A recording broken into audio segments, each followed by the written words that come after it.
Welcome in, everyone, to a very special episode of American Joyride. My guest today is a three-time guest you're going to recognize, and many of you already know who he is. He's Brad Thomas, former Army Ranger, fought in the Battle of Mogadishu, was also a Tier 1 operator during the Global War on Terror, and the founder of the rock band Silence and Light. We're going to get into a lot of those subjects today. I encourage you to check out his music. Brad, I've never had a three-time guest. You are the first one. We'll have to send you some kind of coin or something. I win, at least for now, I guess. No, Yeah, we'll see. appreciate, love the conversations we have. Every time I'm on, it's sort of unknown, and we just kind of let the conversation flow. And I love being on, so thanks for having me. My pleasure. The reason we're doing this today is because you are prominently featured in Netflix's upcoming documentary, Surviving Black Hawk Down, 3 episodes, each about an hour. I had the opportunity to watch the whole thing before this interview. I was captivated, watched the whole thing in one night. What I want to start with right away is, when did you first kind of learn that this project was happening, and how did you get involved? Um, I think if I remember correctly, one of the producers, Harry, connected with me through social media. And I don't think that they had even really formalized that this was going to be a thing. It was more of a fact-finding mission and trying to figure out, who was available, who was around, and the story, exactly what the story would be. And I helped, I wanted to help and was willing to help if I knew that they were going to be doing this in a way that wasn't the same old telling of the same story that we've seen, read in a book, seen in a movie, and a couple of other documentaries that have, been on History Channel or Discovery or wherever it may have been. And I was adamant about my participation in terms of there should be fresh voices. There should be people that didn't get a chance to tell their part of the story, the first time around. And so, not knowing how many people would be involved, is this a 10 people to whittle it down to 6? Is this a 40 people to get 20? I really didn't know. And they wouldn't really be open with me about who was participating, and rightfully so, because they don't know who's going to make the cut and which part of the story or what stories they find the most important or most compelling. So, from the beginning, it's probably been 2 years, 2.5 years, and helped scout locations for filming, helped kind of give some ideas and things like that. So I love being a part of it. I told them if I didn't make the cut, that was okay. I'd be still willing to help in whatever way they needed me to help. And it's been a ton of fun. It's been a trip down memory lane. It's been, telling a story in a way that it hasn't been told ever before.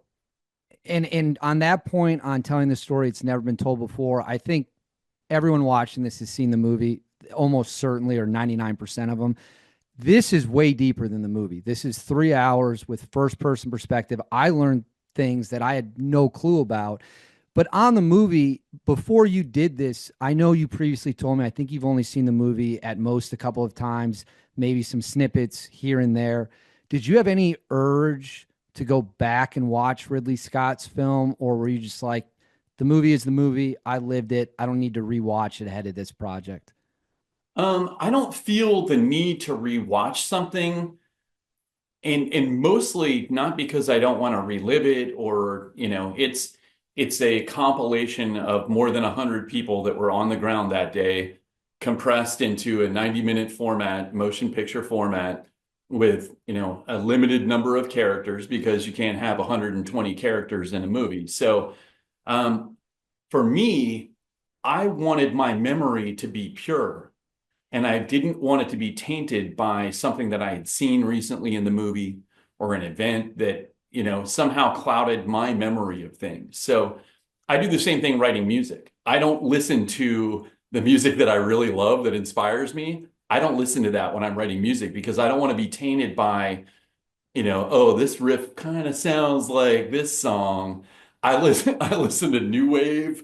I listen to disco, 70s, all of that kind of stuff. So anyway, I kind of approached it like that. I didn't feel the need to go back and revisit anything.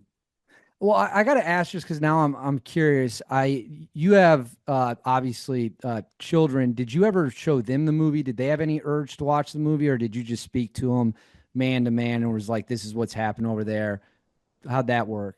My youngest son, I never wanted to be a dad. Excuse me. I never wanted to be a dad. That's the way that sounded. I never wanted to be a dad that like talked about himself. And, hey kids, sit around while I tell you about, what happened back in the war or what I used to do. I never was that guy. And I wanted them to kind of discover me and my history and things like that if they even had an interest.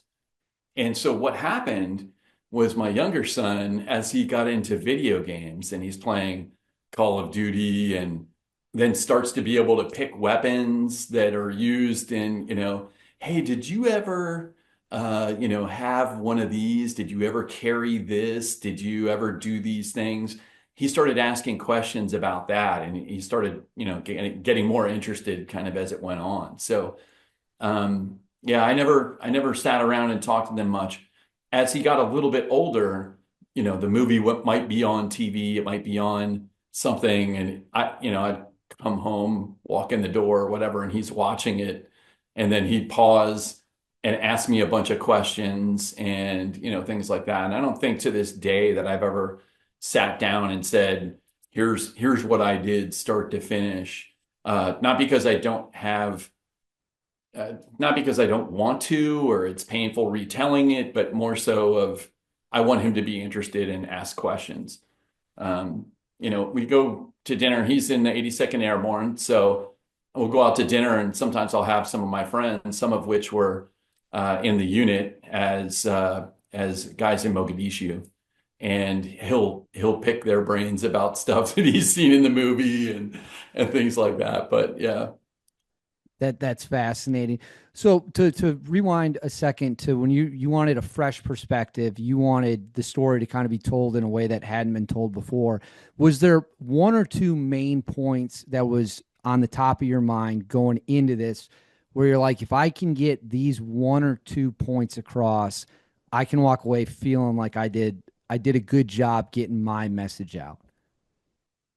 Well, here's an answer. I don't know if it necessarily will answer your question, but it's an example of something that happened back then. I was selected when we got back.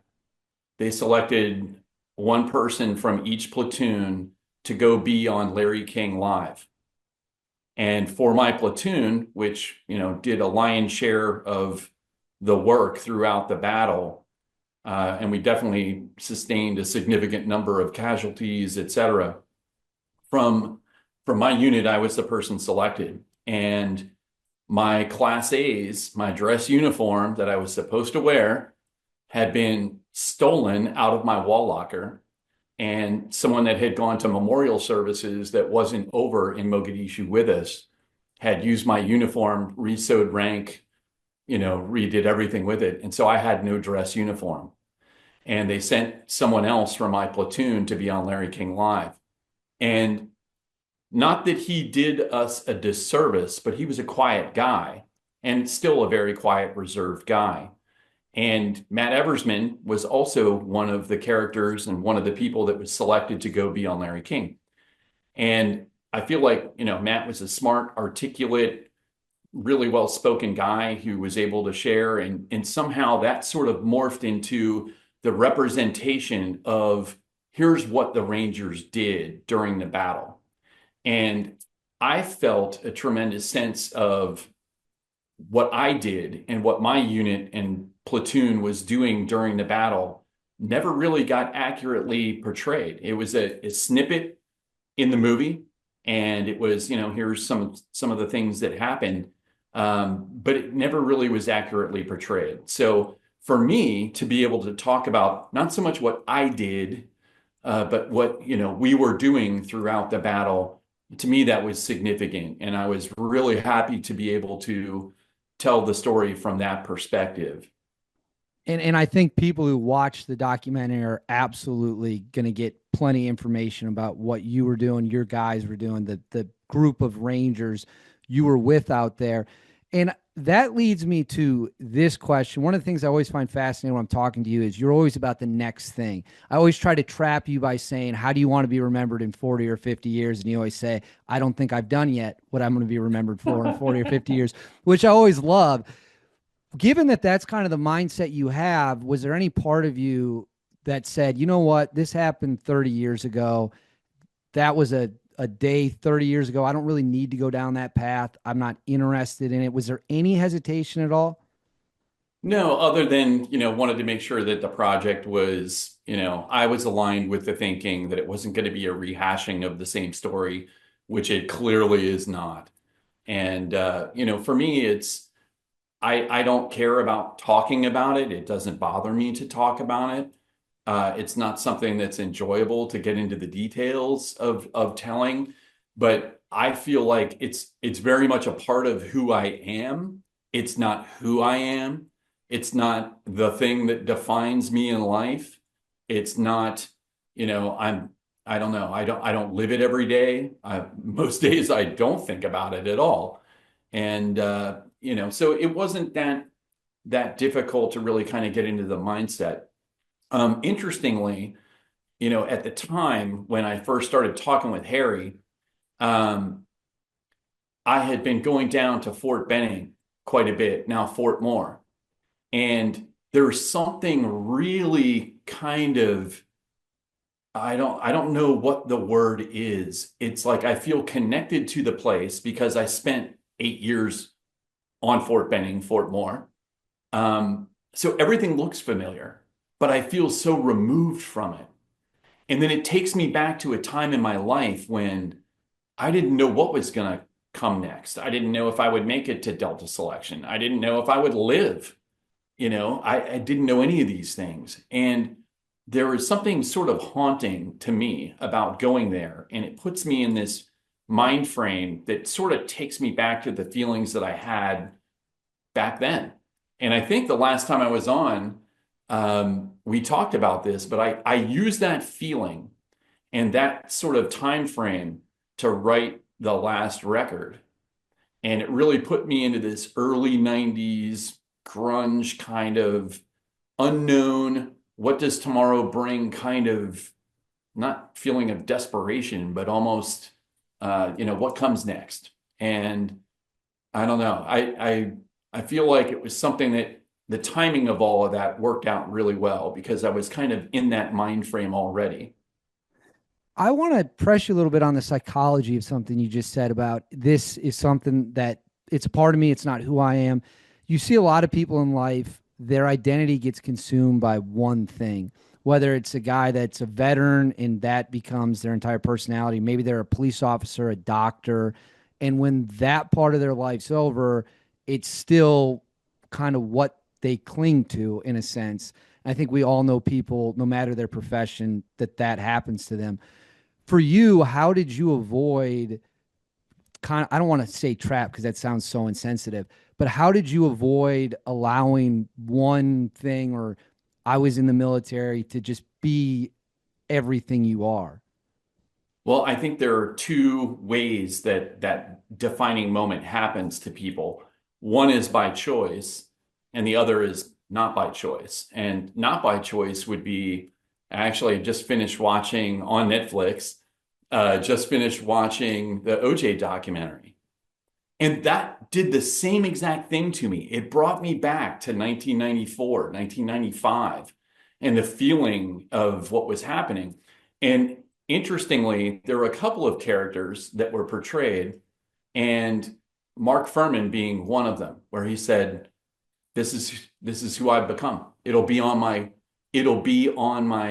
headstone, racist, blah, blah, blah, blah, blah, blah, blah. And when I think about it, whether the guy is or not doesn't matter. He was a guy that saw a glove and got turned into this, incredible character that America hates. And he'll be branded that way, for eternity. And so I think that's one way where you are defined. and the other way is by choice. And the thing that I had the fortune of continuing to serve, and that really sort of it changed. I changed units twice, and that kind of was one of the things that got me to move on and think beyond what happened. I love the fact that I had just about 2 years in my platoon after Mogadishu. I was supposed to have gone to recon selection in the fall of '93. It was supposed to actually be during October of '93. I didn't go.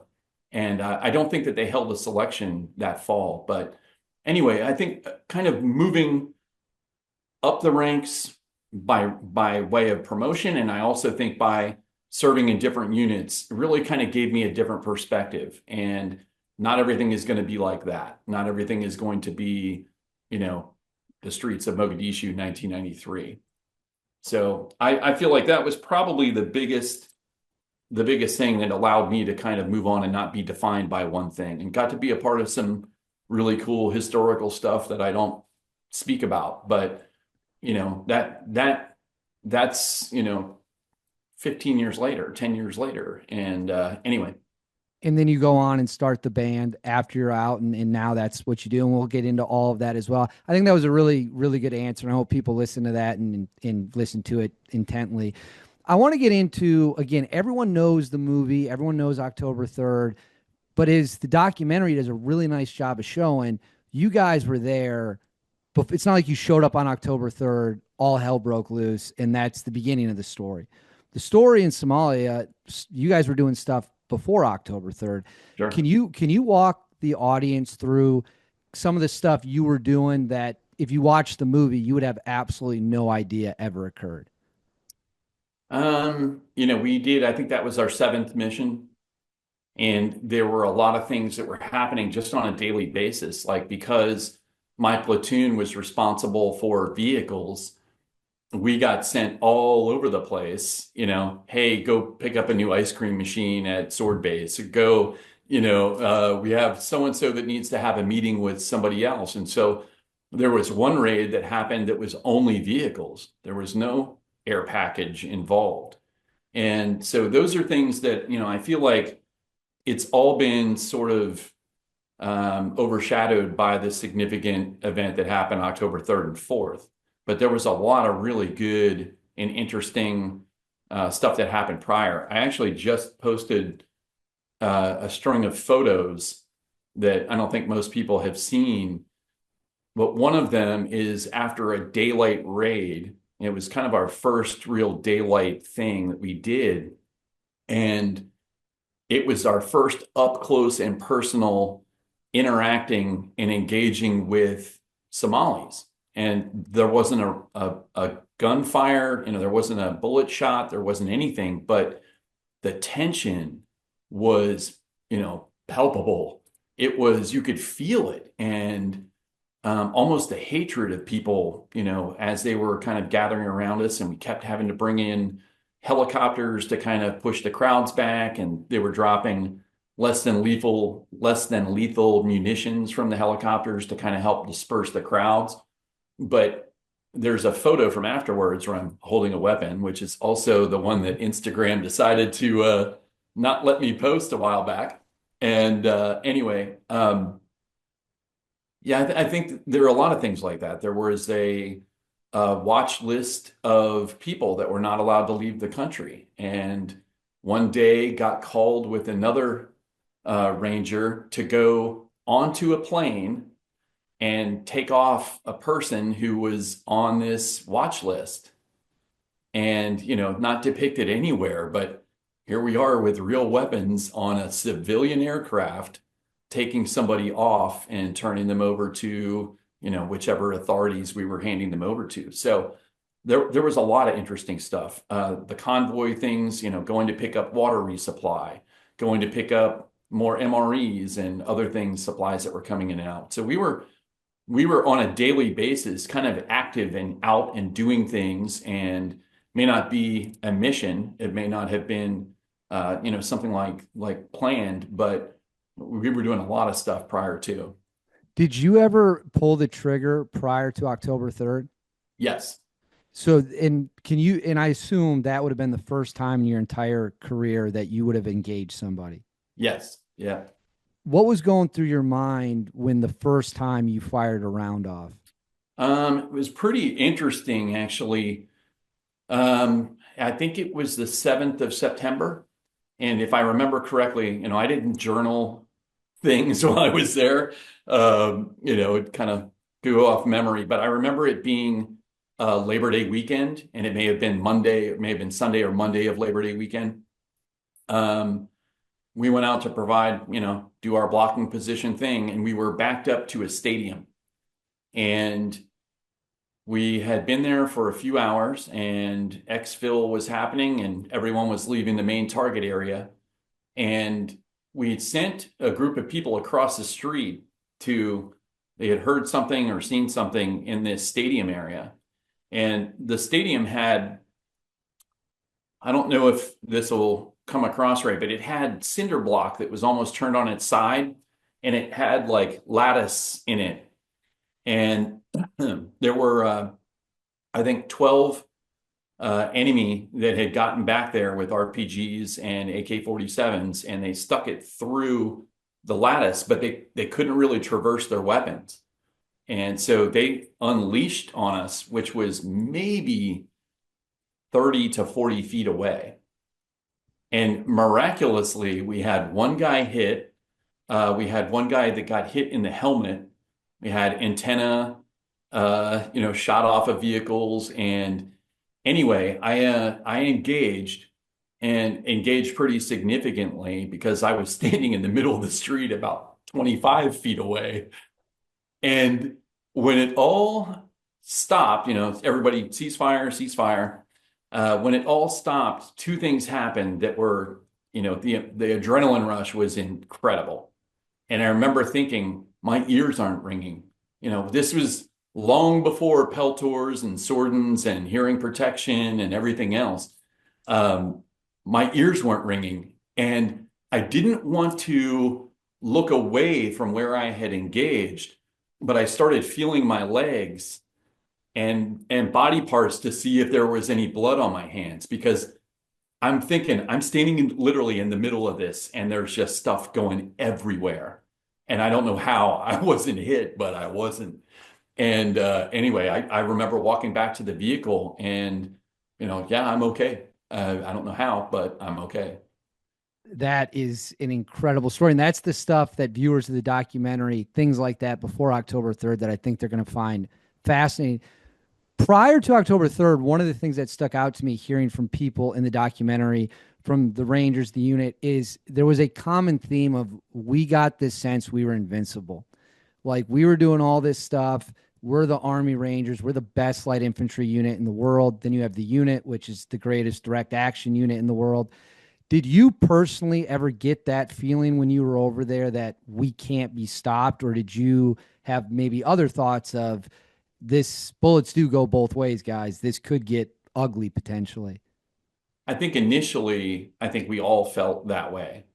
And after that engagement, I realized how one guy with a gun can ruin everything and can really change your life, change your buddies' lives, your teammates' lives. So I didn't feel that way after the first, engagement. I didn't feel that way at all. I recognized this is a really dangerous, precarious mission. I never felt cavalier that way.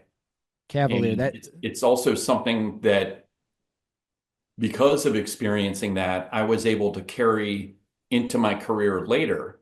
And it may have been a good thing, it may have been a hindrance. I don't know. But because I experienced what I experienced, it's hard to unthink those thoughts. It's hard to think that, oh, we're just going to roll in here and do this and everything's going to be fine.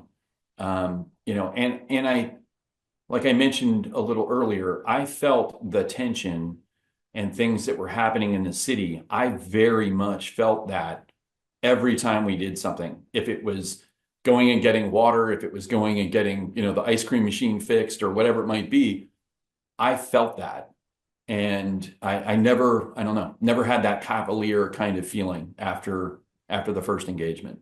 Well, that leads actually to a fascinating kind of branch off question. Tom Satterley, who's portrayed in, who's also in the documentary, he once in an interview said that he would ask guys who wanted to go out in a gunfight, and anyone who put their hand up is the first people that they're going to leave behind, because that's an idiotic, in his view, a way to engage things. After you come back from Somalia and you go on in your career, did you ever get into conversations with people who might never have been in combat? Because they make that comment, pray for war. That was featured in the documentary. Did you ever have to tell anyone at any point, like, be careful what you wish for? It's not what you might think.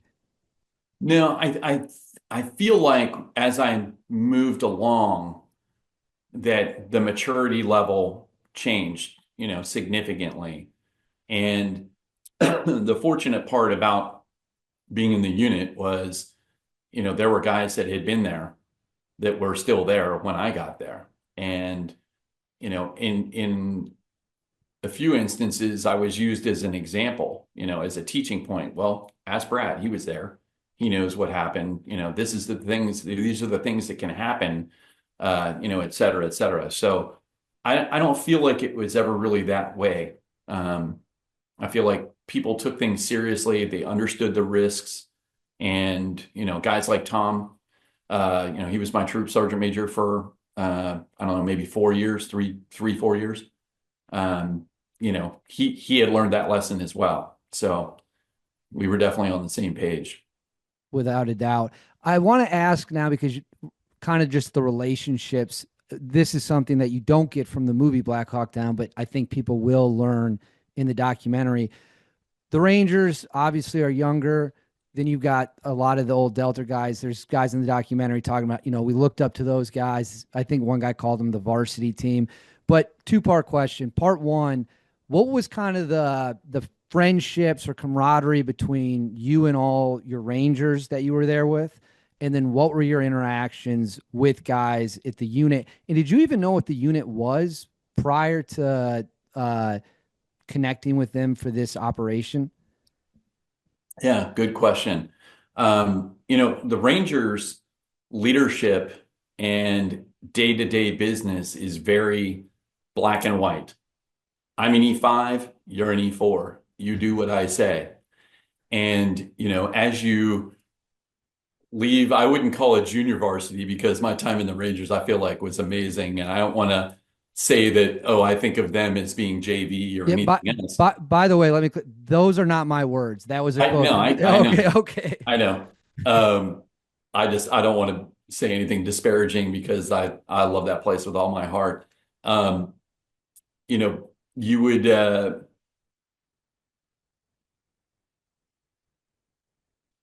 kind of have a little bit of difficulty with leadership when all of a sudden here's a person that, our families hang out on the weekend and we barbecue and we're friends and we've been on the same team for 3 years, but I'm having an issue with someone in their performance. And it makes it very hard to, either take direction or give direction when you're all kind of peers. And even though someone might be an E9, someone else might be an E8, it's very different. And so at the Rangers, there isn't a whole lot of hanging out with privates. If you're an NCO, there isn't a whole lot of, fraternizing that way.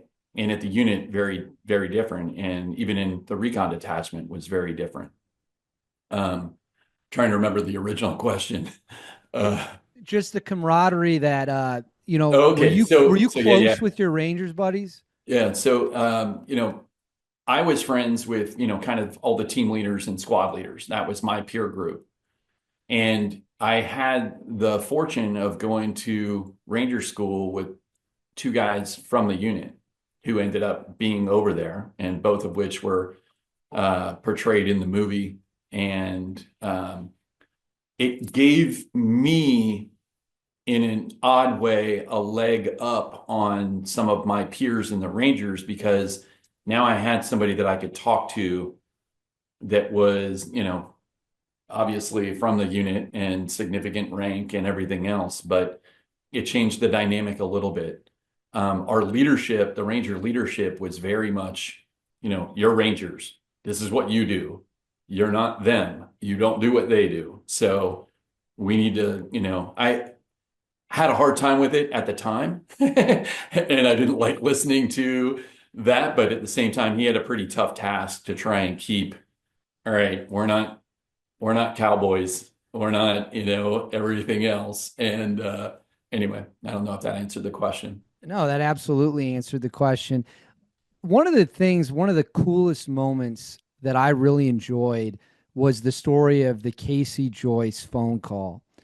And I don't want to share the story for you, but you tell this really, it seems like such a small thing. I'm supposed to make a phone call. I let this guy take my place. Not a big deal at the time. For you, looking back on those little moments, does it seem more profound now? That was such a small gesture at the time, but obviously Casey Joyce is killed in action. Mm. For you looking back, do you look at that now like that actually was a much bigger gesture because he got to talk to his wife one last time? I have a weird, I don't know if it's weird.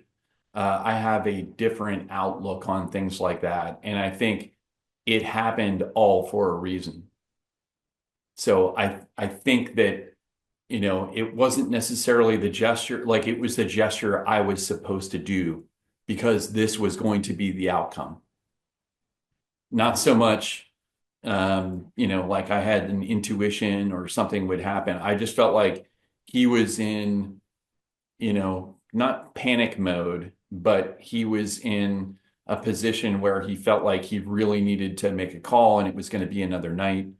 There wasn't anything planned for the next day, so it wasn't like we thought or knew that we were going to be going out and doing anything. It was just the gesture that I made at the time and something that I would do for a friend. And it didn't matter to me whether I make a call tonight or tomorrow night. I'll give it, I'll give it to him. And I just, I remember him waking me up and telling me what an amazing phone call he had. And that meant everything in the world to me. Just that. And then, yes, it did gain significance when he was killed, not even 12 hours later. Obviously that made that moment more significant, but I don't know. I felt happy about it. The morning of October 3rd, was at the beach and he was just talking about, can't wait. This is great. Everything's, going on track and, this is the way it should be. And I'm so happy and thanks again and all of that. And, that made the moment for me.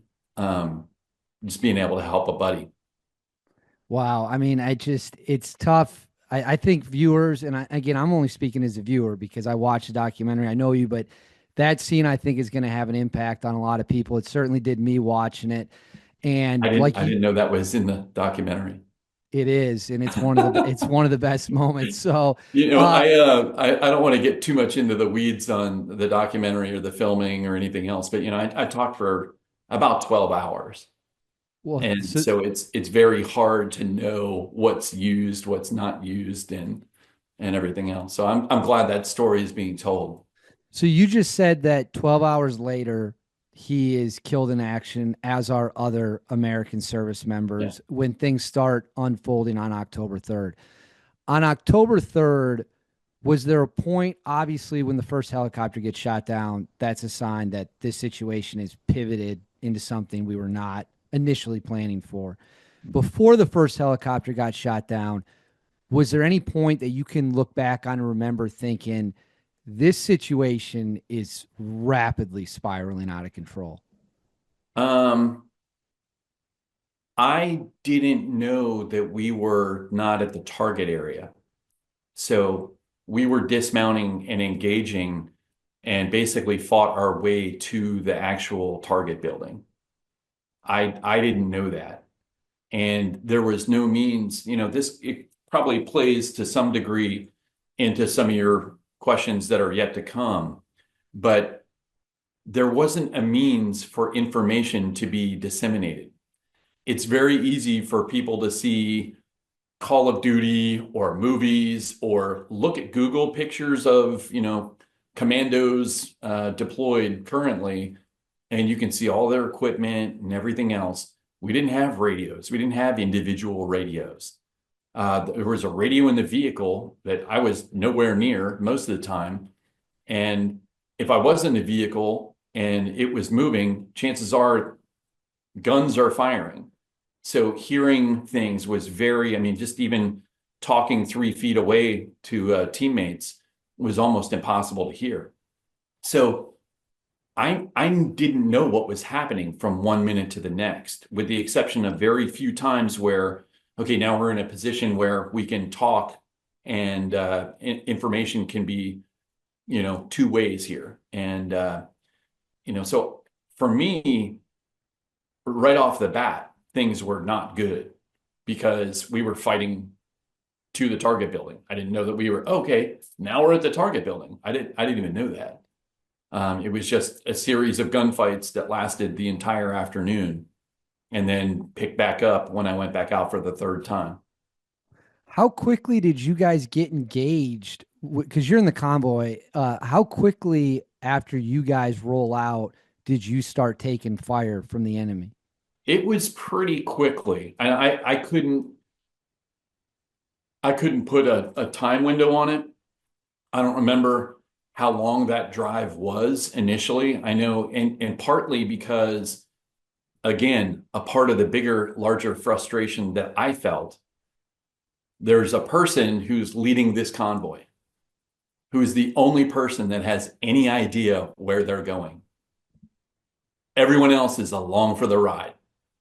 And so when we make 40 turns to avoid things and end up in an ambush, and then make 3 more turns to try and end up in 3 more ambushes, and there's burning stuff in the streets and not able to go down, or the crowds are so massive that we go a different way.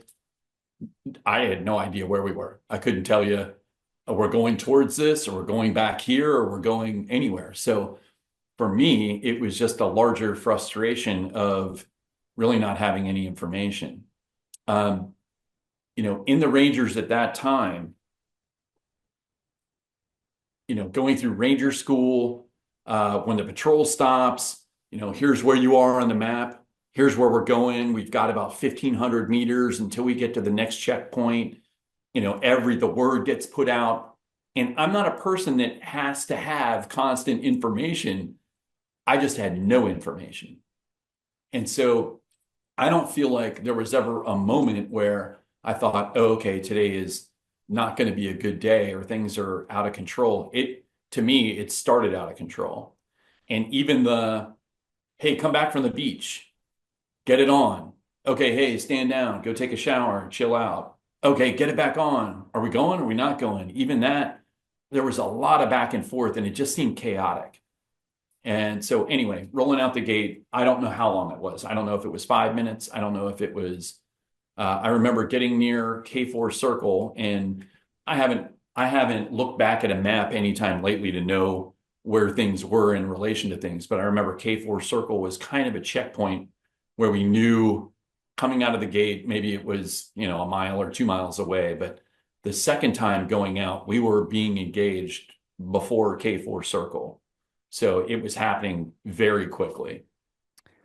One of the things that fascinates me, in just from a perspective of a guy who's never been in the military, never been anywhere near, anything like that. How were the rules of engagement explained to you in the Rangers and everyone you were working with ahead of time? Because as viewers of this know, it's not like you're fighting in World War II, where it's like, oh, those guys have German uniforms on, they're German soldiers. It's a civilian area. People are running around in regular clothes with AKs, rockets. You have females acting as forward observers, essentially, by pointing people out. What were you told ahead of time of, here's when you can and here's when you can't engage somebody?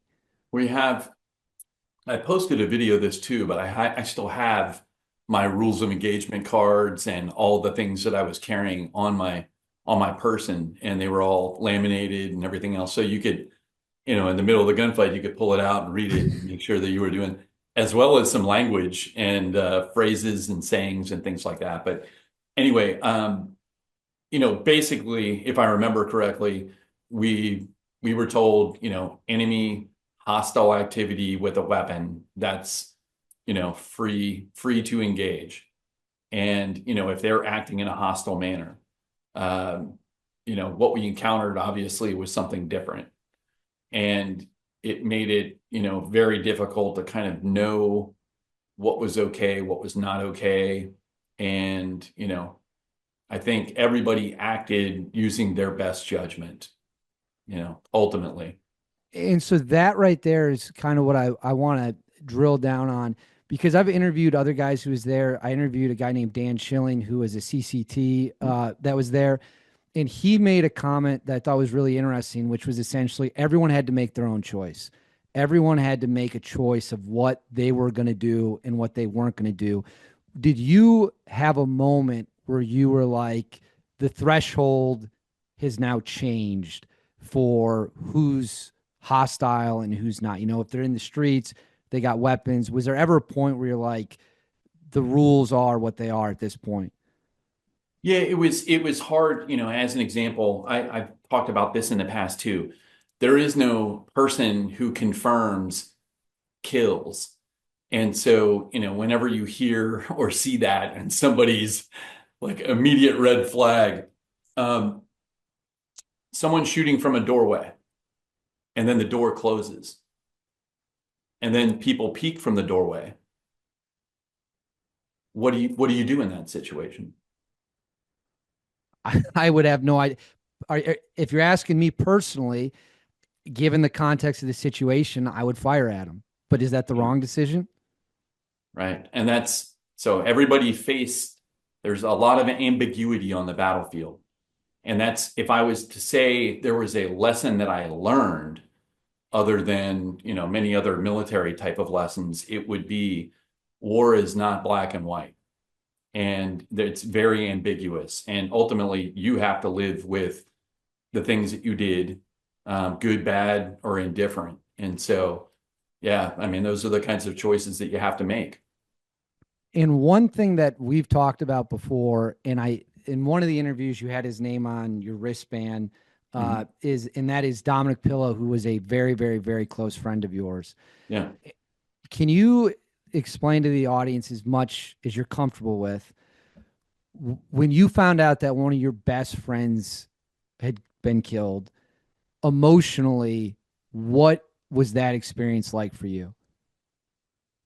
Um, I think that it could have been anyone and it would have had the same impact. All of a sudden, I shared a moment with Dom in the streets and I was yelling something to him and he had this shit-eating grin on his face.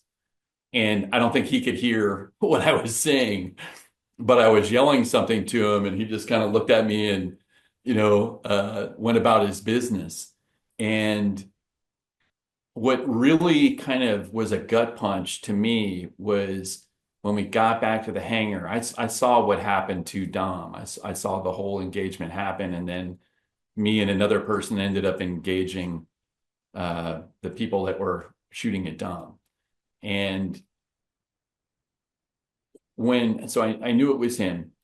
Um, when I got back to the hangar, I didn't realize that Casey Joyce was also with us and had been killed also.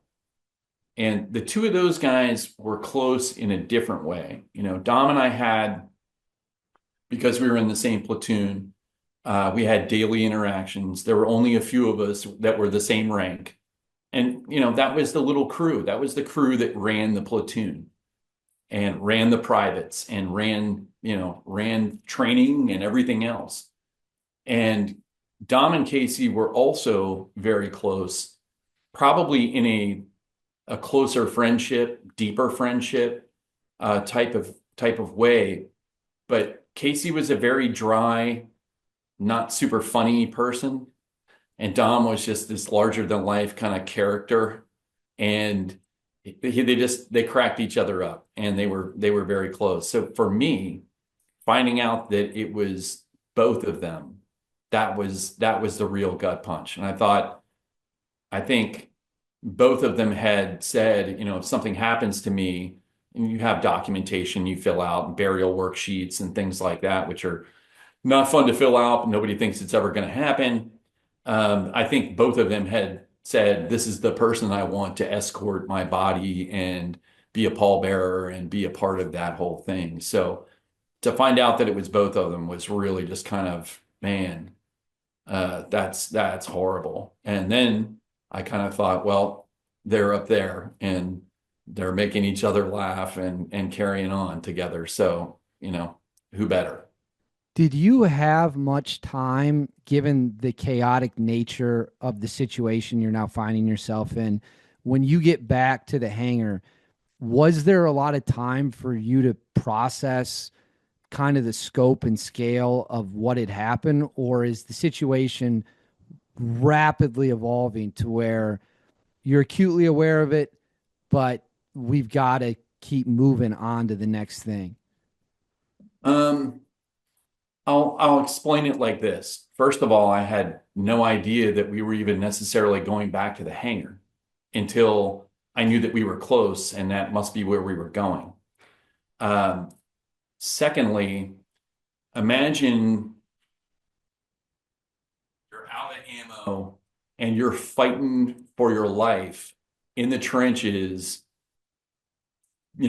bare-fisted, and next thing you know, here you are back at the base. And it was like I'm still in the battle, like I'm still fighting for my life. And we walk in the front gate, we're here. The third part of that is I thought the whole force was with us. I didn't think that it was just us going back with Blackburn and what would be Joyce and Pilla. I didn't know that that was what we were doing. So I thought the whole force was headed back and back at the hangar, mission over. So in terms of processing, it's only a handful of minutes. And, the news, I don't remember exactly where it came from, but, hey, this just happened. So get as much ammo as you can. We're going to head back out. Was there a disconnect of any kind between the guys you were with who had just survived with multiple KIA, the gunfight in and out, with the guys who were at the base who had no idea what was unfolding on the streets? What were those interactions like between those two groups? I remember coming in the gate and I cleared my weapon and was walking over and basically threw my stuff down. The vehicle was sort of backing into its parking space. Guys were coming out to kind of ask what had happened. And, I had kind of lost my shit and was furious. And it was almost like the rage was still there. And I remember putting my stuff down, kicking things, just being furious. And somebody at some point who had not been out came over and was trying to hug me. And I was like, get off of me. I don't want to. And went over to one of my other buddies who had been out with me, and he had lit a cigarette and was just literally trembling, smoking a cigarette, and was trying to converse with him. And other people are watching this conversation happening. And I think started to piece together how significant things were. And, but that's really kind of the only interaction that I remember. At that point, do they grab? I guess I just am a little confused in the sense of, you've got guys who weren't out. Now you've got guys coming back. We've got guys trapped in the city. We've got, are both helicopters down by the time you're back to the hangar, or is just one of them down? I think one of them. And like I said, I don't remember exactly how long it was. It wasn't very long. And then I think while we were getting ready to go, there's a second one down. So my question is, is the order kind of given it that sense that if you're able to fight, you need to get your gear and kind of get on the convoy, or if you weren't in the first rotation, you really weren't involved in going back out? We plugged people into spots in the vehicle that had been vacated because of people that had been injured. And so it kind of turned into anybody that we can get to jump in here with us and go back out. That was kind of how it happened. I don't know if there was a formal order given. I don't know who was rounding up, those folks. I have no idea. Just my personal interactions with guys that I had been out with. I remember going back into the hangar, grabbing ammunition, grabbing water, grabbing things like that, and then rolling back out. And when you roll back out, how fast are you back in the immediate chaos of engaging targets and being shot at? Now, what will be your second trip into the city? Pretty quickly, I would say within a mile or less. So by K4 circle, we were already engaging folks. And one of the people that jumped in with me was Lee Ricewick, who was the company XO at the time, and he jumped in our vehicle with us. And as we were rolling out the gate, he's like, "All right, guys, let's just make sure everybody's doing the right thing here, and engage people that have weapons, and only people that have weapons." And was kind of trying to put on the game face and everything. And then I have no idea what happened after that. I think we talked about this before, but he was the guy that was collecting some fast ropes and doing other stuff out in the middle of the street. And that was the last time I had any interaction with him. But yeah. So we have not talked about that before. I have you seen talk about that. I think you told Okay. that story on Combat Stories with Okay. Ryan, Yeah, whatever yeah. his name is. So I am familiar with that, but no, that wasn't on this show. I don't want to linger too long on the battle because I know we've talked about that multiple times. So I'm just only going to ask a couple more questions about it. When you are back out in the street, was the temperature, you had the first in and out trip, things are really bad. You've got KIA. Now there's helicopters down. There's people trapped kind of in different locations. Was it continually getting worse and worse, or was the worst of it in the initial trip in and out? Um, the initial trip out, I couldn't put a time on how long that took, but that it was horrific. And that was, there was a significant amount of fighting happening on that trip, and moving to the location to pick up Blackburn and all of that. It was just intense, incredibly intense. Um, most of the engagements later in that day were equally as intense, and it just kind of continued. By the time we went back out at night, it had calmed, but it was not, I think in the movie, it's, the helicopter flying along and it's kind of nice and serene and everything else at night. And it didn't really get that way until very late or early in the morning. And then it was a brief, few hours. And then as the sun started to come up, we were all getting antsy, like we need to get going here. As the sun came up, the engagement started back again. So for me, that whole afternoon was pretty intense. Was there a moment when it was finally, it's done, it's over, you're back at the base? Obviously, at this point, the pilot, Mike Durant's gone, missing in action. Did you at that point take a deep breath and essentially say, I can't freaking believe I lived through the end of this? We got into the stadium where there was sort of a collection of everyone, and it was the first time where you could, they had all of the dead were located in one place and were being attended to. All the wounded guys were on stretchers or laid out or walking wounded, et cetera. And it was almost like a reunion where you're like, oh, you made it. Okay, cool. I saw my buddy from second platoon, and then I get to talk with these guys. And so there was a relief there in the stadium where, okay, we're safe here, everything's good. And without really thinking, we have to drive back through the city to get back to the hangar.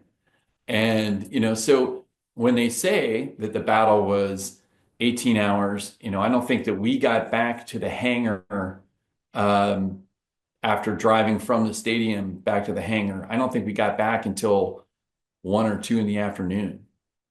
And, that was, again, not super significant, but, um, that was a moment where still don't really necessarily feel safe. Back at the hangar, okay, we're back in our home, but 2 days later, a mortar round drops in and kills Matt Ryerson and injures a whole bunch of people. So even in our home where we're sleeping doesn't necessarily feel safe, and then from there, we were also planning for, going and rescuing Durant if we could find his location, and we started training and doing things, to be prepared to go do that. Did you ever meet Mike Durant after the fact when he was returned, or did you not have any interaction with him of any kind? No, no interaction. I was Yeah, just curious because that's obviously one of the most famous parts of the whole thing. It's easy for people to Monday morning quarterback stuff. It's just human nature. It's just the way people are. sure. If you look back, is there ever a point for you, and with 31 years of hindsight, to say, hey, maybe if we had had this, maybe if we had done this a little differently, we could have really mitigated the total outcome. Do you ever go there mentally, or do you just, it doesn't matter at this point? It was what it was. Um, so kind of a twofold answer. There are a lot of people that were very critical of the administration because, in their mind, we didn't have certain assets that maybe we would normally have. At the same time, we were supposed to be this clandestine, small, agile package that could go and do these things.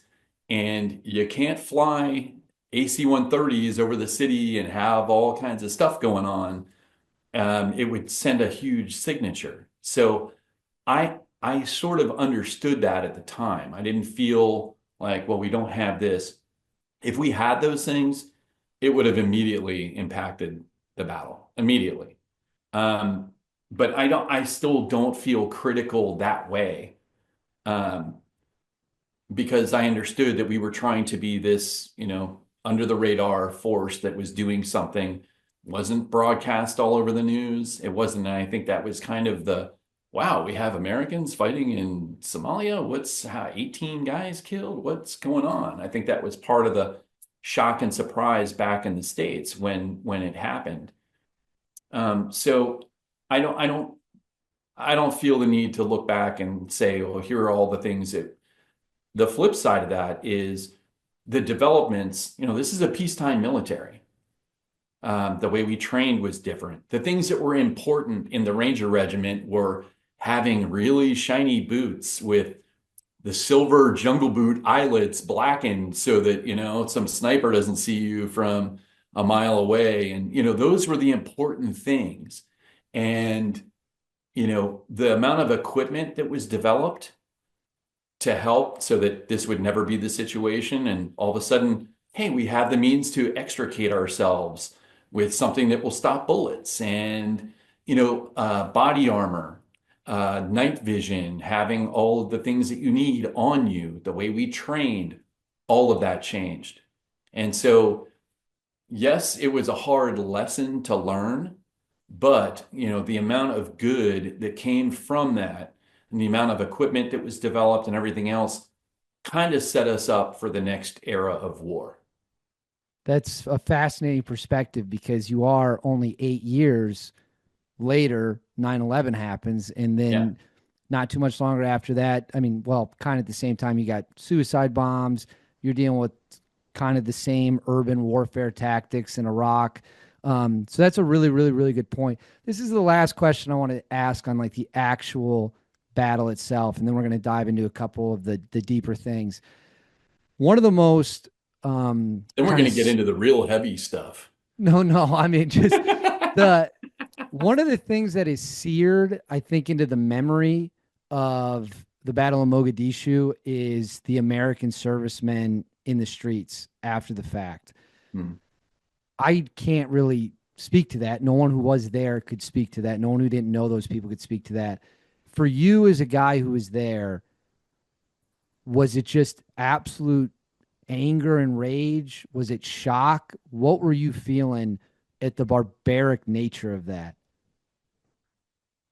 Yeah, that was extremely interesting. So we got back to the hangar much later in the day because we had driven from the stadium back to the hangar. So not too long after we got back, there was a TV in the back corner of, and there was some chairs and seating and things like that, and they had a VCR, and sometimes it'd be movie night, and guys would watch movies.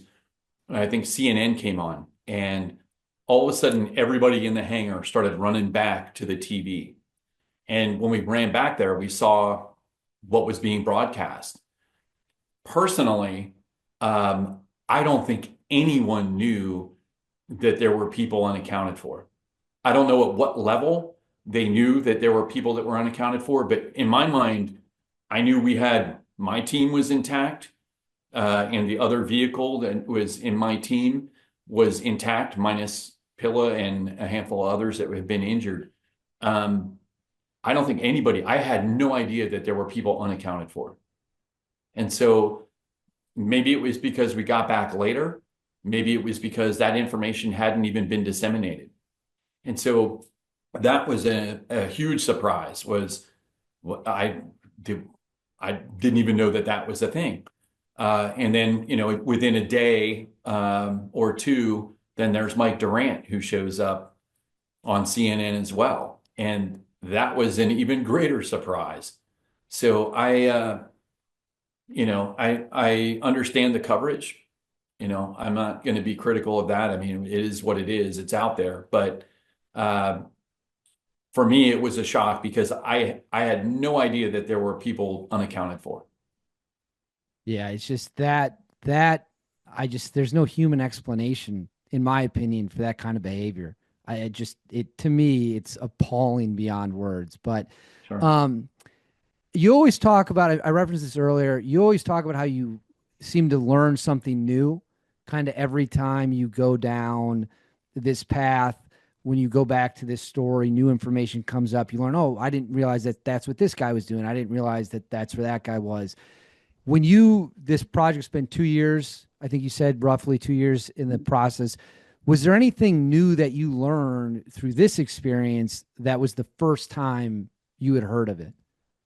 Yeah, I don't want to give away any secrets. For me, the project and just being involved with it from the beginning, I had a lot of conversations with other folks who were there. And so we started making our own discoveries, and some of which probably made it into the documentary, some of which probably didn't. But every time I talk about the battle, I learned something.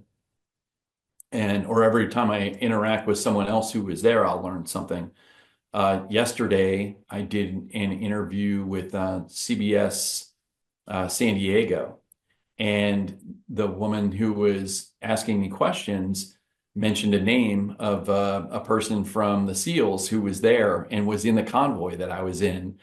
And I said, see, I just learned something new. I had no idea that we had a SEAL in the convoy with us at this part of the battle. It just, it wasn't like, okay, guys, here, there's 38 of us. There's going to be, he's from here. And it just didn't happen, And I think if the same battle were to happen today and just the communications piece alone and some of the other, command and control stuff that's available to the guys and gals today is completely different, But back then it's word of mouth, dissemination of information, 1/3, 2/3, you get 1/3 of your time and you give your men 2/3 of the time to understand the information, prepare for what they're going to do, et cetera, et cetera. It's all like military doctrine back then, but it just didn't work that way.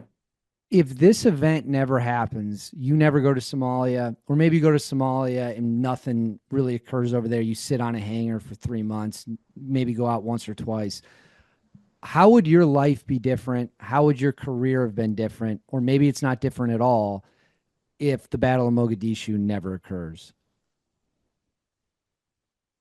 I don't think it would have been any different. I think I would have continued on the path that I was on. I didn't necessarily stay in the military by choice. And that sounds maybe funny, but it was almost like, here I am, I'm accomplished. I have these awards and decorations that almost nobody else in the military has at the time. I'm being promoted ahead of my peers, and I'm on kind of the fast track to be able to do other things. And I still have a certain amount of time left before I can get out. And I don't want to just stay stagnant and do the same thing. So, I joined with the intent of becoming a Delta Force operator. I told a recruiter that and got laughed out of the recruiting station, which is, I think we talked about before. Yeah. Um, anyway, that was my ultimate goal, and that didn't change, because of the battle or anything else. I feel like, the whole butterfly effect, right? So it's like everything that happens in your life contributes to something. I wouldn't have the children I have. I wouldn't have, nothing in my life would be the same, but everything would be the same, if that makes sense. No, it does. It does. Yeah, I mean, the butterfly effect is probably a really good way of putting it. You change one tiny detail, you just don't know how that's going to span out. For anyone watching, the ripple effect, what it could change down the way, you might not be familiar with I that term. I recently helped a buddy whose son uh, had a tough go at it during RASP, the Ranger Assessment and Selection, and helped get him into a unit and an airborne unit, and was like, you understand that when I do this, if I pull a string to help your son out, it's going to change his life forever. And there's a responsibility and a weight that maybe I feel and felt, but also too, maybe that was what was supposed to happen in his life. So maybe I was supposed to be there to make this so that he would, that's the way I view things. It's kind of wacky, but when you start thinking about things in those terms, also I was never a person who was like, I live for today. And not that I'm not responsible with thinking about tomorrow, but I very much live in the moment. And, so there isn't a whole lot of looking backwards. There's a whole lot of looking forwards, but there's also an even more significant amount of time that I spend just enjoying where I am right now. So I would imagine there would be some people that would, oh, I lived through this and now I'm able to kind of enjoy the moment a little bit more, but I already had that. So I don't know. It wasn't my time. Well said, and that's a positive outlook to have on life, and that's a good segue to kind of just the connections you make over the course of 30 years later. Traumatic events can bond people together. They can also fracture people. For you, is the group of guys that was there, how close would you say that those guys that were involved in the worst of it, are they still close to this day, or is people just kind of gone on with life? And like many people, they just go their separate ways, and maybe you run into them every once in a while, you say hello, but it's nothing more past that.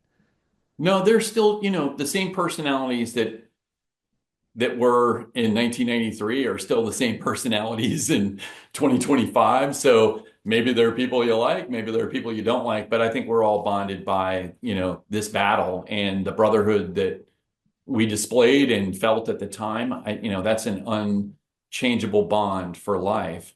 Um, there is still a connection, there's signal threads, there's Facebook groups, there are, all different kind of, there's text threads and all kinds of stuff where people are still pretty close and stay caught up.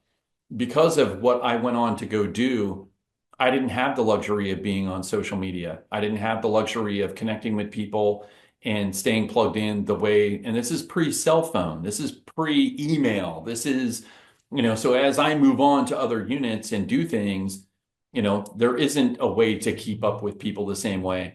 I found out that Aaron Weaver, who died later in Iraq, who was there during the battle, and he and I ended up serving together pretty significantly for the first year after Mogadishu. And I found out that he and I were on Fort Bragg about a mile from one another for 3 years. Never knew it until he was killed. And, so it's because we didn't have the connectivity that we have now. So, my son still talks with kids that he was in basic training with and in airborne school with and things like that. We didn't have that back then. Of course. Well, that's good to hear that, there's still that camaraderie even all this time later, because it does seem like a lot of people in life go their separate ways, and then that's, maybe the end of it, and maybe it shouldn't Sure. be. Um, this is a question that I'm very fascinated to get your opinion on. It's about critics. It goes back to the armchair quarterback thing, but in a more broad picture. There's been politicians who have made claims about what happened in Somalia. There's a specific one who seems to like making a name for it. There's been plenty of writings and articles. What do you say to people who weren't there, didn't see the situation you were in, but feel that they have the podium or credibility to, and again, these aren't my words, baby killer. They were out there massacring people. They were just mowing down civilians, ruining the country, et cetera, which I don't agree with any of that. What would you say to people who feel that's an appropriate accusation to levy? Well, I mean, that's the best thing about America, right? Is that we all can have an opinion and we can all say what we believe and do the things that we believe in. I know what I did. I don't know someone else's perspective is their perspective. So I really can't comment. If that's their takeaway and their perspective, that's their takeaway and their perspective. But I had a job to do when I was there. I did my job. And, if people are going to be critical, it's like anything, right? Unless you were there, everybody, if there's a police shooting, right, wrong, or indifferent, everybody is now an expert in that. Everyone's an expert in, midair collisions. Everyone's an expert in all that. The meme, my favorite meme is the guy that's sitting there with a cup of coffee and he's like, no, I'm not an expert on, voting and everything else. Now I'm an expert on this. And anyway, I feel like that's kind of, everybody wants to solve problems really. And, they have a perspective that they bring. But, what I did is what I did. And if someone has a different perspective, they're allowed to have that perspective. That's a That's that's a America. that's a very mature answer, because I think a lot of people would, just get into a back and forth of, well, you don't know, you weren't there, except, you know what I mean? Like Yeah. that's the classic go-to. It's the same thing if you criticize or you question someone's story, like in any sense, what's the common defense tactic? Well, you don't know, you weren't there, don't question it. It's like, okay, well, I don't know if that's the most mature response you could have, but Sure. I like the way you put that. One I of the just things, I avoid politics, and to me, it's if you're being spun by which other side, like you're a part of the game. right? It's all a game. Well said. No, you got that 100% correct. One of the things that I've always found fascinating is when you see people 40, 50 years later from two different sides of a conflict, they'll come together. We used to see this a lot with World War II veterans, Germans, and Americans, sometimes both from D-Day, sometimes from the Battle of the Bulge, whatever it might be. And they're in their 90s and they come together for dinner and they sit down and talk. If the opportunity presented itself where you could meet someone from the other side in anywhere you've been, Somalia, Afghanistan, Iraq, would you take up that opportunity? Or for you, you're just like, doesn't matter to me. That part of my life's behind me. Well, maybe this is a better answer is, you know, you kind of have to respect your enemy. You have to respect they're just as right in their ideology and what they're fighting for as you are in yours. And so for me, it's not to take anything away or to say that, I don't know, it's they're living their thing. Just like I lived mine. So whether or not it was meeting someone, I don't know. Um, I wouldn't be opposed to it. It's not like, no, I'm going to avoid it. At the same time, I don't think that it's really, I don't know. It's such a what if question, right? So like, yeah, if I had wheels, I'd be, a car. And so not a bad question or anything, but yeah, I don't know. It would depend on the situation. It would depend on where and all of that, but I wouldn't be opposed to it. I just don't think it would ever happen. Fair enough. Fair enough. We've talked about in our past interviews, in a broad sense, about people who fabricate, exaggerate, bullshit stories for attention. I want to narrow it down to here, though, when it just comes to Somalia. Why do you think there seems to be this unique trend of people who try to claim they were in Somalia? And what would your message be to people? And I know you have a cool kind of tidbit here for this. What would your message be to people who want to fake the I was in Black Hawk Down shtick? Well, I'm not here to be the person that calls people out for stolen valor or any of that. I've experienced a ton of it, and the little tidbit, you can show a picture of it here. But I have the unit award orders that show every single person who was there, to include the dates that they were there, regimental headquarters people that were there, headquarters company people that were there, A company guys that came after the fact, all of that. So I get hit up, easily once a week, once every 2 weeks by, hey, have you ever heard of? And I think one of the things that people don't understand is, this is like 100 people, 110 guys. I don't even know the exact number. Um, for years, we stood in formation. And when you get ready to go jump, which we did a lot of, the first sergeant's up there calling the manifest. And Thomas, Brad with the last 4-year social, and then you go move to the next formation. And you hear these names over and over again. Afterwards, years later, you're hearing stories about, oh, this guy was a private in my squad and he was there for only like 8 months, but he got kicked out for such and such. And you've heard all the names, you've heard all the stories, you've heard all these kinds of, pieces of information. So when a name comes at you, even though he may not have been in my company and may have come in Alpha Company 3 days after the battle, the name just doesn't ring a bell and it stands out almost immediately. So I can look at the orders and see who was there, when they were there, whether they were not there.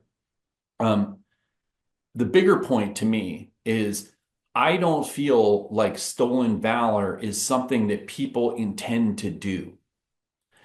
I think that they avoid answering a direct question by, oh, you were in the army in the 90s?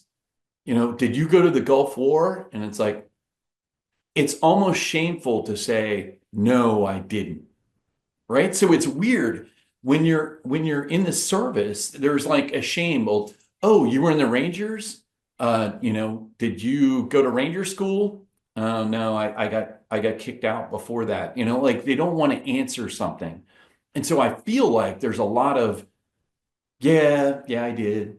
And they're not trying to say, I got a Congressional Medal of Honor and I'm the star of Black Hawk Down and everything else. I think they answer in a way because they're ashamed to answer truthfully. And so I don't know where that shame comes from. Like I went to every military school there is to offer. I was as decked out, awards, you name it, badges, patches, all kinds of stuff. And I never got to scuba school. The one school that I wanted to get to, I didn't get to. If someone came to me and said, oh, you were in the recon detachment of the Rangers, those were scuba slots. And I'm like, no, I didn't get there.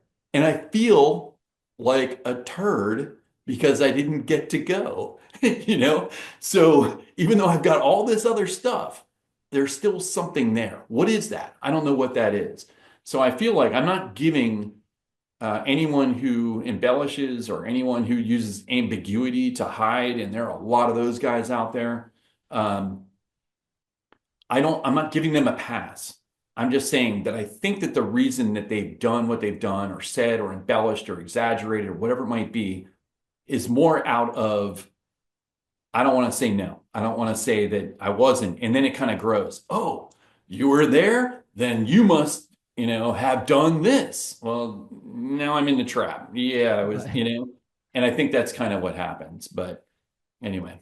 Well, one of the things that I think is most interesting on this topic, and that was a really good answer with, talking about ambiguity, not wanting to answer direct questions, is when I first started doing this, I'll just be honest with you, people could tell me anything. And because I was never in the military, I had no idea what like a red flag, like you were talking about kill counts. It's like if some guy said something, you're like, oh man, that's nuts. Like that's crazy because I was an idiot, for lack of a better term. And that's just the truth of the matter. Until I interviewed one of your old teammates where you went later in your life.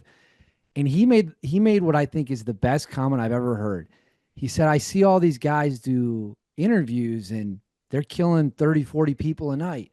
And they're apparently responsible for thousands of KIAs. And he's like, if you have to shoot people every night you do your job, you must be really shitty at your job. And I was like, wow, I'd never thought of it that way at Yeah. all. And then it like kind of does make sense. And you're like, okay, well, I need to do a better job of vetting who I Yeah. interview and stuff. But I think that's a really good answer. I think the orders thing is really neat. That's really cool. That is also a perfect segue into a topic you are going to have a unique perspective on because you've been on both sides of the aisle in the sense of you've been at a place where you don't really talk about what you do, Mm. and you were an Army Ranger where you're very comfortable talking about what you did. Where should that line be drawn, in your opinion, of it's okay to talk about this stuff over here, but you really shouldn't be discussing this stuff over here? In special mission units, they're very cut and dry with here are the things that are okay to talk about, here are the things that are not okay to talk about. Everybody has their own sort of metric for what they think is okay. And so even though the unit might say it's okay to talk about this or this, some people think that's wrong. And it's all, a matter of perspective and personal, preference in terms of what they're willing to say or not willing to say. Um, I'm not going to criticize someone who maybe talks about things that they shouldn't. Maybe there's a reason they're doing what they're doing. And I'm not here to judge people or say that they're horrible for doing something or anything like that. For me, Mogadishu was a safe thing to talk about.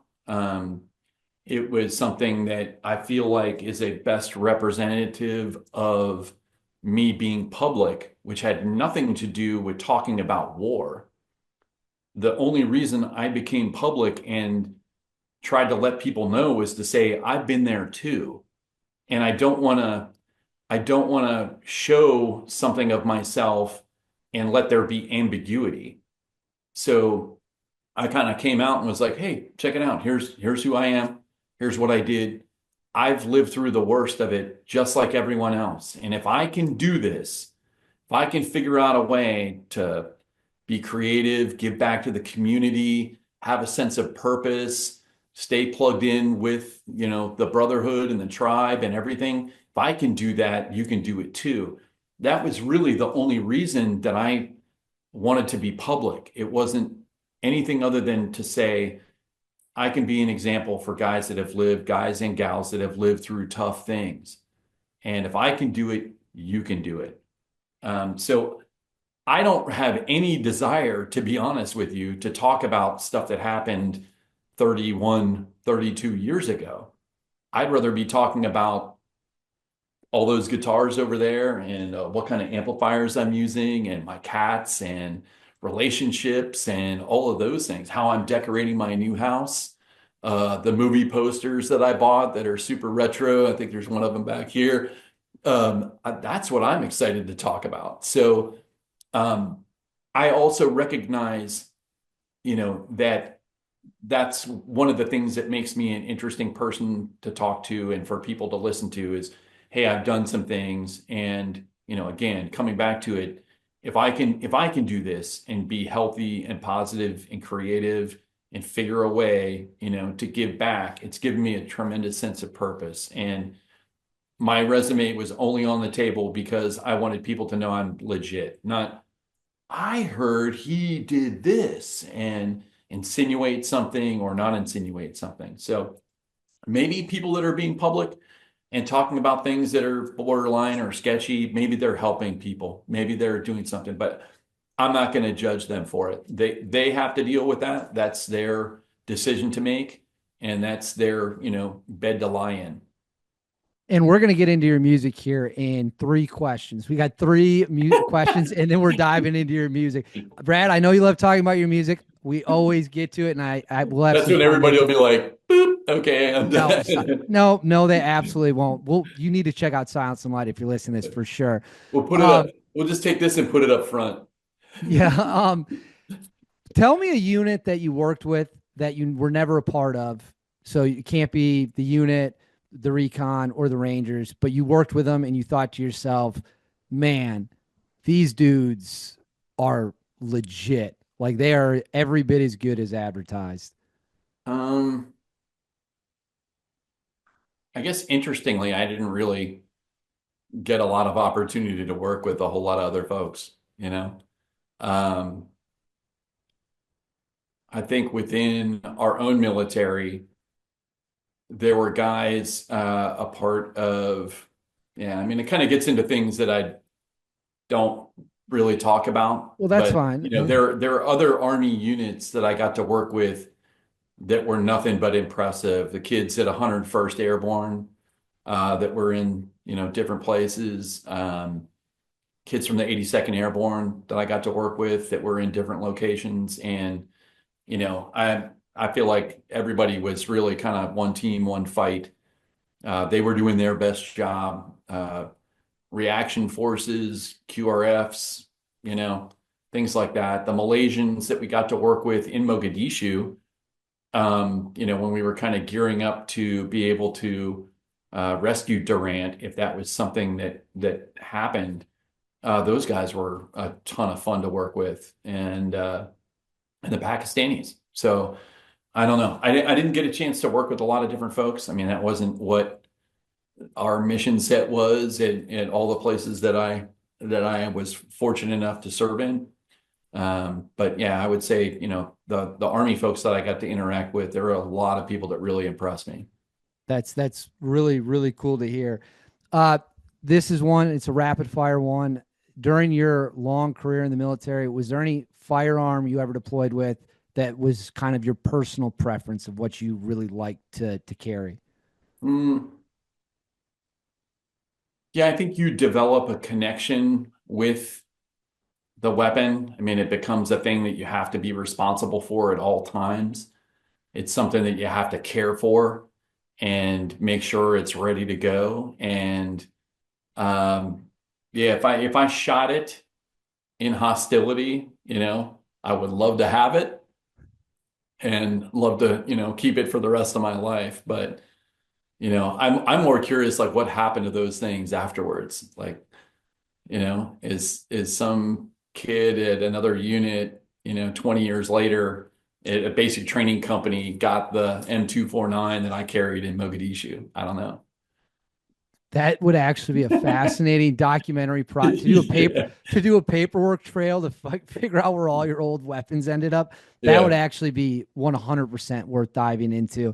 Last question on this topic, and then we're going to get into the more lighthearted stuff. And I know you don't talk politics, so I'm removing the politics from this question entirely. It's just from a technical aspect is kind of how I want us to look at it. There's questions about whether or not the U.S. military, if they're asked to, is capable of going in and snatching or killing drug cartel leaders south of the border elsewhere.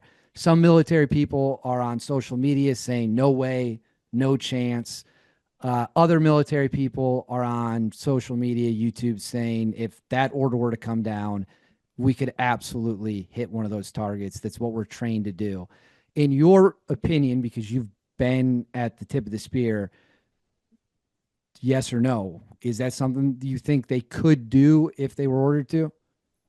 I am 15 years removed from serving, and the amount of technology and capability that's happened in that 15 years is unsurmountable. And so I have no way of answering that question. I don't know what they're capable of. I'm not a person that keeps track of who's taking over for what, brigade sergeant major here. I don't stay plugged into any of that stuff.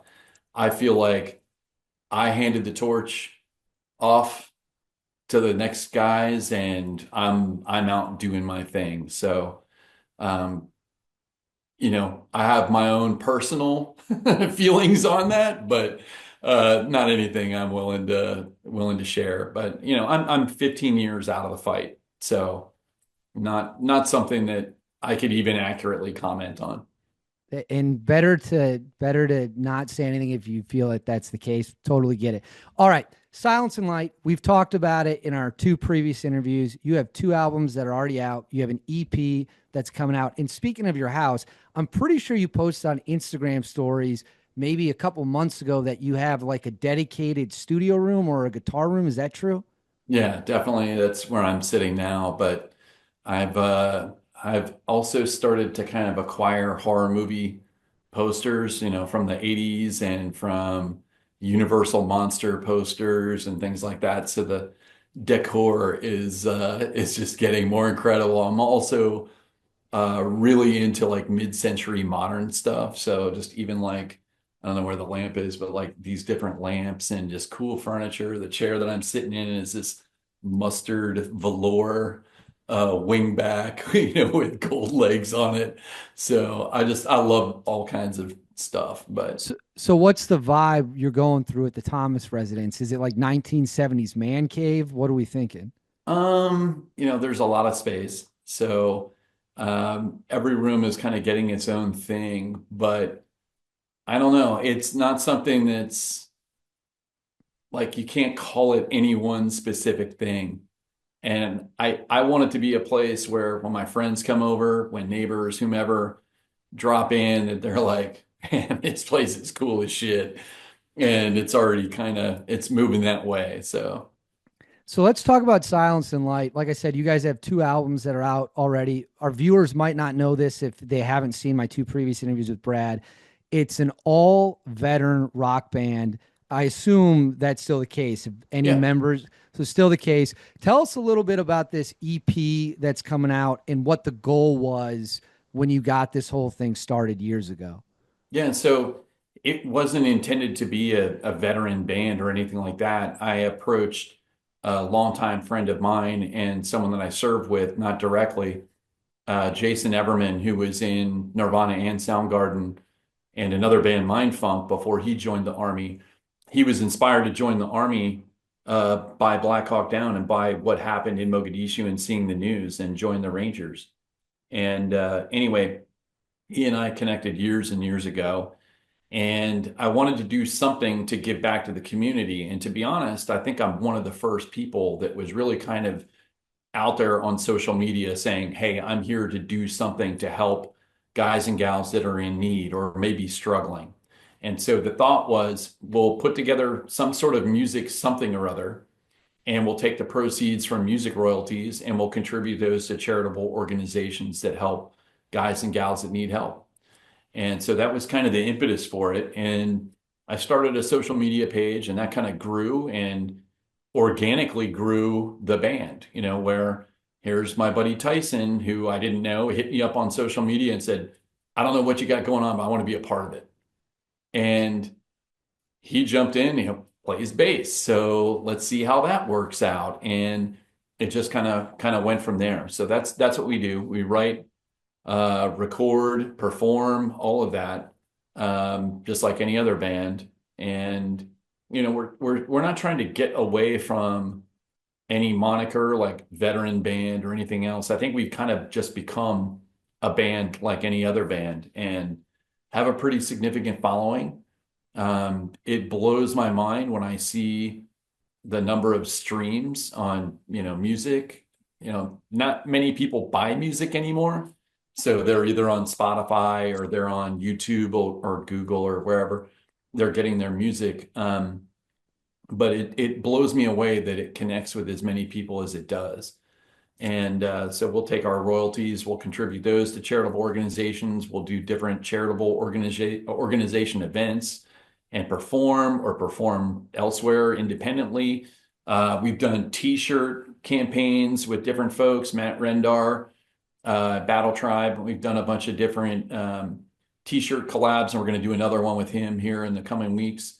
And we'll take portions of that and contribute that to different charitable organizations. But that's really what it's there to do. And it's a great place. It allows me to be creative and kind of be a part of, write the music, record the music, produce, engineer. I mean, I have my hands in everything from album artwork to names of songs to how it sounds to the mixing and mastering process. Like I have my hands in everything. And I love all the parts of it, kind of equally.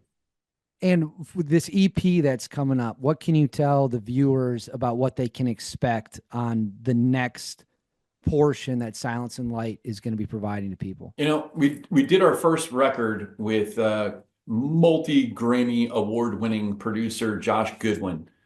And come to find out, he's Bieber's producer. He has a huge clientele. The guy is just absolutely phenomenal. And then we moved to a studio in Raleigh where we could be a little more hands-on and take on more of the responsibility of, how it got engineered and how it was produced and how it all came together. And one of my goals, there's the way it used to be with recording music, and there's the way it is today. And most of the stuff that I listen to that's modern sounds very overproduced, and it sounds almost sterile. Like it just doesn't have that analog warmth that, was a thing of the 1960s, 70s, and 80s, and even into the 90s. So my goal with this EP was to write music that had some obvious deep impact and kind of meaning, but record it as old school as we could to give it more of a vibe that it was something from the 70s, and it really, we're doing all the mixing and mastering right now. And it's one of the people who's been texting me is our guy Johannes, who does the mixing and mastering. But it sounds phenomenal. So it's live tracked. We recorded these live, not, let me sit down and make this part exactly perfect. We recorded it live all together, same room. And then we went back and we added our, overdubs and different textures and sounds and things like that. And I don't know, that part of it is equally fascinating for me. So it's going to be a 4-song EP. And then this summer, we're going to get back in. We have another couple that we recorded this session this past summer, but we want to hold on to. So we'll release those with a couple of others that we'll record probably later in the fall. But this EP will probably be out soon after the documentary launches next Monday. So maybe the following Friday or the Friday after that. And people can find that on Spotify, Apple Music, where anywhere. If you Google Silence and Light, or you Google me, or type in Silence and Light on any of the music platforms, it's all over everywhere. Well, I have something to tell you about Silence and Light that is probably going to make you laugh. I hope it makes you laugh. When I did, you probably don't remember this. When we did our first interview, we were talking about your music, and I had said, I don't listen to rock music really at all. I'm a big country guy. But then I listened to your album, and Spotify pulls up like, oh, similar stuff. Next thing you know, I'm listening to like Alice in Chains, Godsmack, and my Spotify top 100 this year was like 70 hardcore rock songs. and I wake up in the morning, go to work. I have a rock like straight playlist, and it's just stuff that's like 20 years old. I love it. And I didn't listen to any of that at all prior to when I first listened to your music ahead of that interview. So a small thank you for broadening my music horizons as well. I infected you with dark music. That's It's good. awesome. It's Yeah. great. It's Um, for me, it was the last real movement in music. And kind of happened into the early 90s. And by mid 90s, it was pretty much over. But there really hasn't been anything as significant since, and when you talk about Kurt Cobain and the impact that he had, I mean, all of a sudden everyone's wearing flannel and wearing ripped jeans, and it really had an impact. It was all over the radio, it was all over MTV, it was all over MTV Unplugged, and performance at MTV Spring Break and all this stuff, and it just nothing is the same. And so for me, I connect with that much more, and I didn't realize it at the time, that it would have the impact that it had on me. I like music. Like when I was serving in the Rangers originally, I'm listening to Slayer and Megadeth and stuff like that. And I don't know, it really had an effect on me, and it imprinted, no doubt. And this also isn't your first run in the music industry. We've talked about this. We've briefly touched on it before, but I want where you grew up is also where I spend a decent amount of time, if you catch my Sure. drift. Um, and you were kind of in the music scene in this vicinity for a while too, correct? How long were you doing music here Yeah, for? it was like just constantly trying to get something together and, performing a little and everything else. And it just ultimately it kind of led me to the frustration of what next? Do I move to LA and try that? And really got frustrated with most of the music personalities, to be honest. It was something that just didn't really jive with. And it would seem like things would be okay and moving and tracking in a certain way, and then stuff would just fall apart. And now you're 2 years later trying to find a singer that can sing the stuff that you used to do with this guy. And, it was very frustrating. So I got to a point in the late 1980s where I saw the Rangers jump into Panama on the news. A buddy of mine had come back from basic training in AIT in the Air Force and was talking about this special group of people that was recruiting, and for a unit that jumps in behind enemy lines to rescue down pilots. And I was like, that sounds cool. And then the band that I was in just kind of fell all apart. And so by very early 1990, I was, knocking on the recruiter's door trying to figure out, where I could do, how I could join to be in that unit. It's kind of like the whole time is a flat circle thing. You're doing music in the 80s. This break comes. Now you've been doing it again for several years. If people were interested in catching a Silence and Light show, how often are you guys performing, and what region of the country generally do you guys do your shows in? It's tough, mostly East Coast. People will ask, are you guys on tour? And we could go on tour and it would look like, playing to 17 people on a Thursday night in wherever. It's really hard to get. And because we're sort of national, I mean, the music is everywhere. So if I look at where the streams are happening, I can see the analytics of, more popular areas and less popular areas, but it's really hard to kind of, put anything together. So we do a lot of special event type of things. And, we're playing like maybe 8 to 10 shows a year. And that's kind of our goal. Like I have no desire to get in a van and drive up and down the East Coast and play to 17 people on a Thursday night in a no-name bar. That's not what I'm trying to do. If you You don't ever, need it. You don't need it the same way you used to need it. right. You used to have to build a regional following, and then maybe you got talked to by a label, and then it doesn't work that way anymore. You Well, know? if you're ever doing a show up here, you'll 100% have to let me know. I don't think my fiance is a music person at all, but I would love to catch a Silence and Light show if it's ever in the area. The, So the first time we 1000%. played, the first time we played together live was in front of Lenny Kravitz and about 5,000 people at the Anthem in DC for a special event.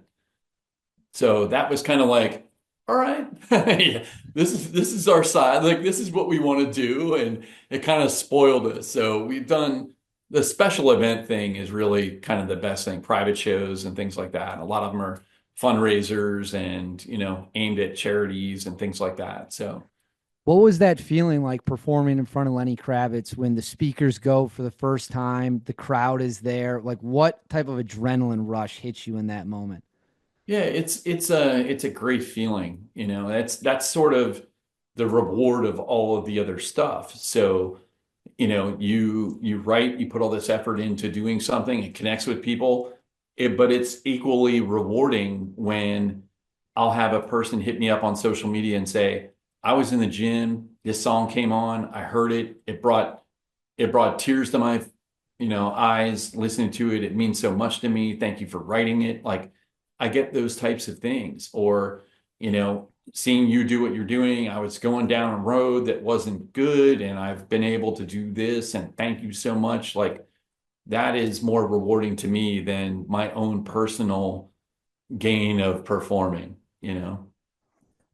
Can you remind me of the charity that you were donating your portion of the proceeds? It was Tom Spooner's Yeah, so Warrior's Warriors. Heart was, where we were contributing royalties. And we're trying to sort of, I feel like the best thing that I could do for Tom and what he's doing with Warrior's Heart was get the word out. And, I think when I first started talking about Warrior's Heart, there were 1,000 followers, 1,100 followers, something along those lines, and been able to grow that substantially. Almost every media thing that I do, I'll talk about that. But also too, I've had a recent connection with Hunter Seven. What's Hunter that? Seven, Hunter Seven got me a full body scan in September at Prenuvo in Bethesda, and I got to do that. They've done a blood draw where they can screen you for all different kinds of cancers and cancer, down to the cell, and so we're talking about where we can, diversify and maybe bring attention to other stuff. I saw you posting. I think I don't know if it was at maybe Shot Show that you were posting Yeah. about 107. That sounds like a great, just a Yeah. medical idea. If I mean that's incredible, and that's the sooner you can catch something, as we So all know.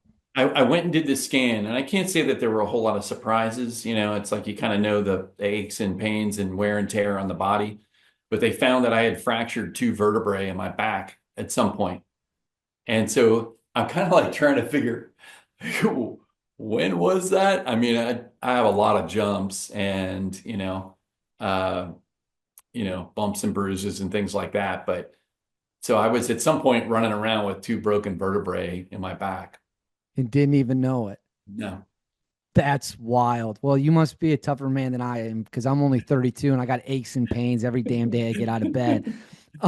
So when it comes to making your music now, what portion of like your daily schedule would you say is dedicated to just focusing on music, writing music, maybe just riffing on the guitar? Like your day, how much of it's music focused at this point? I get up and the ball starts rolling, and it could lead me 1,000 different directions. I could be doing this, I could be doing that. I kind of like it's just one big ball of stuff. Um, from 7:30 in the morning until 10 o'clock at night. At some point, it's like, all right, done. Not looking at social media. I'm not looking at this. I'm not plinking on a guitar. I'm not whatever. But it's just kind of an all day, everyday thing. There is no weekend. And that's been, one of the biggest things that there is no weekend anymore. And I tell my girlfriend, it's like every day is Saturday. It just all day long is whatever we need to do and whatever I need to do. And, that's just kind of the way I live. Well, you said previously in the interview you like talking about relationships, and now you mentioned your girlfriend. I feel like it'd be foolish of me to not ask. Is there anything you'd like to share about that relationship? Nope. Okay, well I just wanted to make sure I just wanted to make sure I wasn't She's over there laughing. I just wanted to make sure I wasn't being rude in No, I glossing mean, over I something. try and be very protective in private with family and those types of things. And, there are nefarious people out there that would probably like to find, wherever I am and maybe come meet me or who knows. But I try and be pretty private with that stuff. No, I got it. I just want to make sure I wasn't leaving any boxes you were trying to put out there to be unchecked via the 360. Amazing in every way. I will just say that. Perfect. Well, Brad, this once again, I think we're closing in another 2 hours, which generally seems to be how long you and I always go whenever we get on a camera. If there's one big thing that I didn't bring up that you really wanted to talk about, what's one topic that I missed today that you would love to dive into? Van Halen. I'm not an expert, but take it away. No, What? no, I'm kidding. No, I mean, I'm here to talk. I love having these kinds of conversations. But ultimately, I'm here to help get the word out further, maybe share a little bit about this documentary. I'm tremendously proud to have been a part of it. I didn't know I was going to end up being, I didn't know there were only going to be, the number of Americans involved with it that there were. I didn't know if it was going to be 20 people, 2 people, and I never expected to be, make the cut more or less. And anyway, I'm super thankful, grateful to have been a part of it. It's been a class act production, everything from keeping me in the loop with where they are in the process, from the Ridley Scott people to Netflix and Netflix getting involved and being helpful and helping, spread the word and promotion and things like that. So extremely excited for, how it rolls out. I wasn't planning to watch it, to be honest. And, just after talking about it, and I have got to watch it now. So you're telling me there's a story that I can't remember telling. So I've got it. We talked about a lot of things. So I don't know what was used, what wasn't used, or any of that, but I'm tremendously proud of it and hope that everybody tunes in and checks it out. Well, Brad, thank you as always. To anyone watching this, please check out Silence and Light. I will include a link, whether you're watching this on YouTube, you're watching it at outkick.com, wherever it is. There will be a link you can find in the description of the article for Silence and Light stuff. Brad, as always, I'm sure at some point down the road, we will do this. Yeah, once again, you're one of the most fascinating people. I really enjoy talking to you. You're a great dude. Awesome. Well, I appreciate the platform and being able to talk about the things that we're able to talk about. So it goes both ways, man.